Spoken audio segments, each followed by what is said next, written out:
इटा तोडायला, पण ती इटा इतक्या जड आणि निब्बर होत्या ना, मला डायरेक्ट हात दुखायला लागले ती इटा तोडून तोडून. ती कोणती म्हातारी म्हणती, काम की ना काच की दुश्मन आणायच की. तिला म्हटलं, ए तू काय म्हणती? आज कृष्णा देवकरकडून लय मोठा विषय झाला. तो विषय काय झाला माहिती का तुम्हाला? कृष्णा देवकरच्या घरी ना गौंड्यांचं काम चालू होतं, तर त्यांनी एक कोपरे तसेच ठेवले. कृष्णा देवकरची आजी लागली बडबड करायला. तिला म्हटलं 2 मिनिटं थांब, मी 5 मिनिटामध्ये लगेच तोडून मोकळं करतो ते.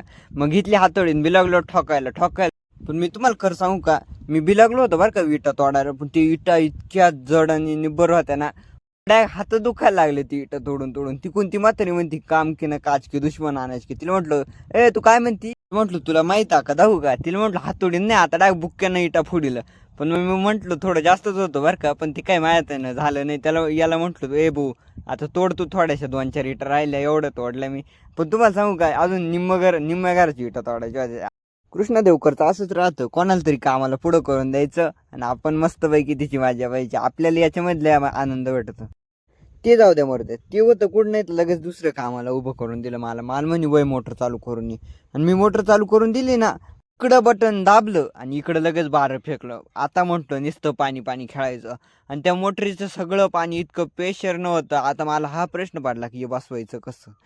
ते यांना देऊन बसवलं, कुठं नाहीत लगेच इकडं फेकलं. म्हटलं आज डायरेक्ट शनी देवाची 7:30 नाही 8:30 चालू झाली डायरेक्ट आपल्याला. अरे बसवी तोवर तुम्ही फॉलो करून घ्या बरं.